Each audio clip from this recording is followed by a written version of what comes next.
Now comes the Leader of the Opposition, Keir Starmer.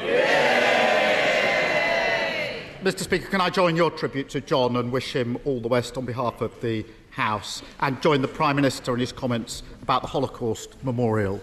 I'd also like to wish Muslims across the country a happy Eid. And Mr Speaker, last week the Labour Party lost Margaret Madonna, our first female General Secretary, and a trailblazer in every sense of the word. Margaret provided guidance, leadership and loyal friendship to so many in the Labour movement. And it wasn't long after I started in this job that Margaret was at my door, and I will be forever grateful for the advice and support that she gave me. We will all miss her terribly. Mr Speaker, his party spent thousands of pounds on adverts attacking plans to build 300,000 new homes a year.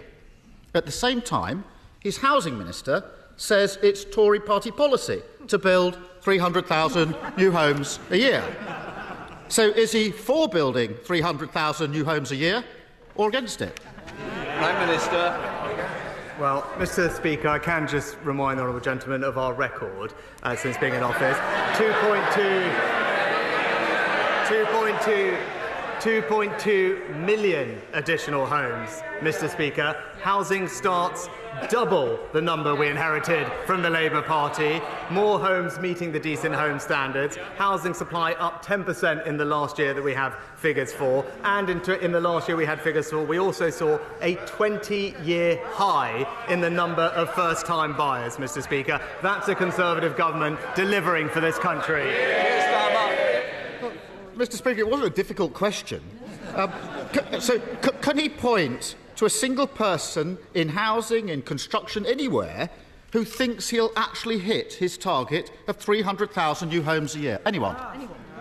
Prime Minister. Mr Speaker, the record is that in the last 3 years, we've delivered almost record numbers of new home building in every one of those years. But Mr Speaker, it talks about targets, so let's be clear. I promised to put local people in control of new housing. I delivered on that policy within weeks of becoming Prime Minister. But I am confused from the honourable gentleman, because first, the Shadow Community and Housing Secretary said communities should have control. But then he said we should get the targets back and disempower local people. I do want to give him some advice. I don't think it's local people that are the problem. It's a Labour Party policy. Mr Speaker, presumably if he could have identified a single person who thought he'd hit his target, he would have told us. And there you have the problem. 1 minute he says he's for building new houses, the next he's campaigning against them. And the truth is, far from delivering, since he crumbled to his backbenchers and scrapped mandatory targets, house building has collapsed.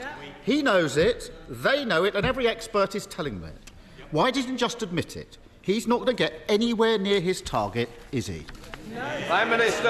Mr Speaker, the honourable gentleman now claims that he supports house building, especially on the green belt.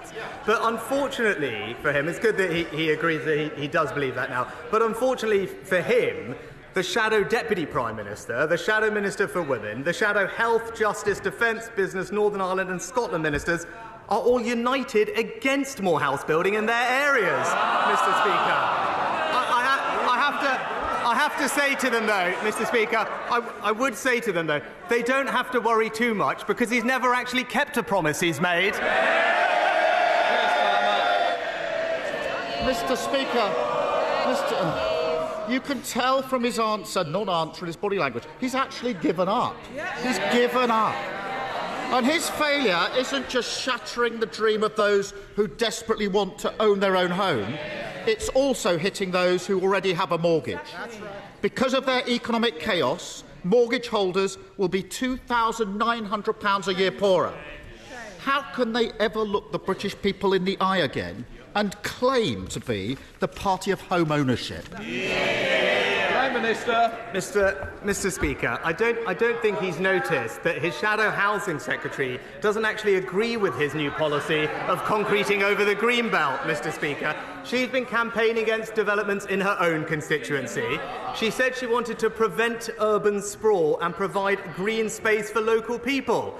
I think that's quite sensible, but it's classic Labour, Mr Speaker, saying one thing here, doing another thing elsewhere. You simply can't trust a word they say.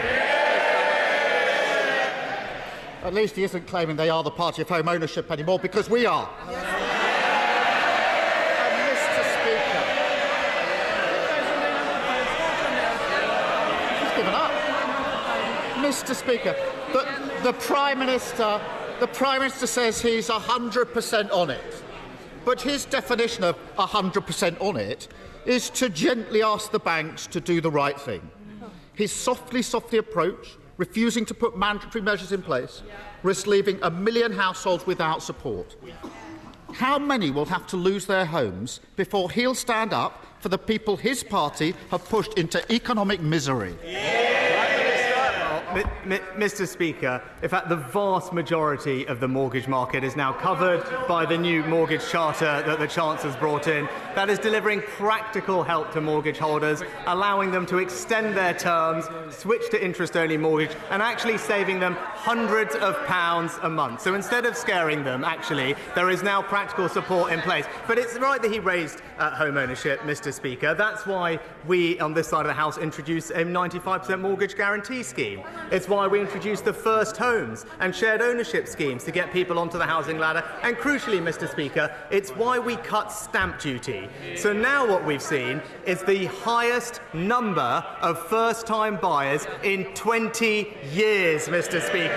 That is twice the number that the Labour Party ever managed. Mr Speaker, it's sort of housing crisis, what crisis with this Prime Minister? He must be the only person in the country who thinks that enough houses have been built in the last 13 years. And whether it's those dreaming of getting the keys to their first home or those already with mortgages, the ambitions of families across the country have been crushed by his failing Tory government. House building at its lowest rate since the war because he can't stand up to his own party. A Tory mortgage bombshell because they crashed the economy. Millions left without support because he won't make lenders put families first. Rather than lecturing the rest of the country and holding their nerve, why doesn't he try and locate his? Well, Mr Speaker, as always, he hasn't actually taken the time to understand the detail of what we're doing. So, again, I'm happy to explain it again, Mr Speaker, because it's right that we provide support for mortgage owners, which is why we improve the generosity of the support for mortgage interest scheme. It's why we've introduced a new mortgage charter, which, by the way, goes much more farther than the Labour Party policy on protecting mortgage holders does. On house building, we're proud to protect the green belt and invest millions more in developing brownfield sites. Mr Speaker, the simple truth is, that's what I said I would do, and that's what we've delivered, and that is the difference between us. I deliver what I promise, he just breaks his.